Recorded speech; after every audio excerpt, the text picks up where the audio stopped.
During the 2000s, two governing bodies were in charge. Labour 1997 to 2010 had two leaders, Tony Blair and Gordon Brown.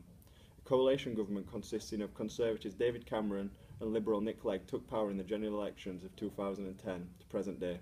Both parties had a different overview of how the country should be run and put their development into different key areas.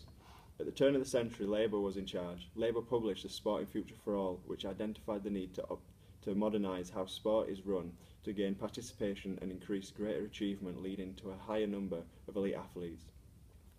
They wanted to increase sport participation in schools, the community and a number of sporting organisations. They believed participation in sport from a young age would give them opportunities to find hidden talent and see potential. They wanted to give children a chance to play a different variety of sport with a higher level of teaching in basic sports skill. They wanted to give children a chance to compete against others with similar level of skill, to maybe encourage them into participating in local clubs, with a few who stood out taking pathways into elite or even national clubs.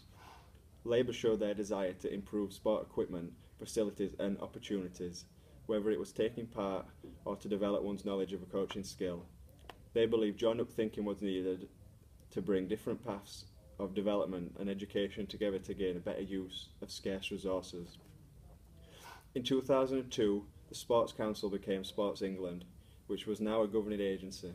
Their first act was to increase participation and quality of sport education throughout schools nationwide. As well as Sport England, Youth Sport Trust was a similar group formed in 1994.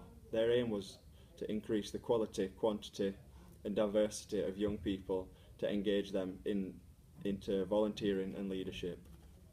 Youth Sport Trust met their aims through a programme called Step Into Sport. It targeted children aged 11 to 19 and involved big groups such as FA and England Gymnastics.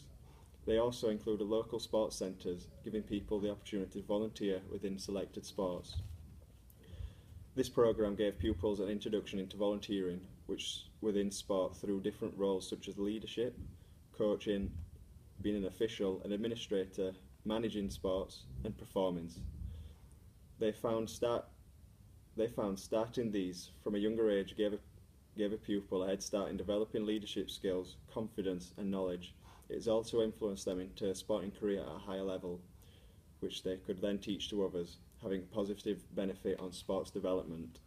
In 2005, England won the bid to host the Olympic Games. This had a massive benefit on sports development throughout the UK, investing money and time into centres, educating, marketing and sports available for all. Lord Coe stated that Olympics will change the face of British sport. As well as the Olympics having a benefit through the community, it has also inspired a generation to take up athletic sports they wouldn't usually do so. Youths want to be the next Bradley Wiggins and Jessica Ennis, as well as David Beckham. This is good for sports development, bringing a new generation of athlete and having increased participation and level. The Olympics has had a positive effect on the welfare state of the UK, bringing new jobs and housing to deprived areas. It also gave opportunities to businesses throughout London.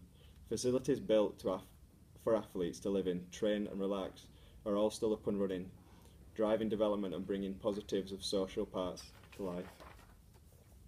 Sky Sports began work with YSP called Living for Sports, which targeted 11 to 16-year-olds. Living for Sports is a free school programme that gives pupils a chance to work with their local heroes. This programme has positive effects with confidence and can increase life skills as well as motivation to take part in sport.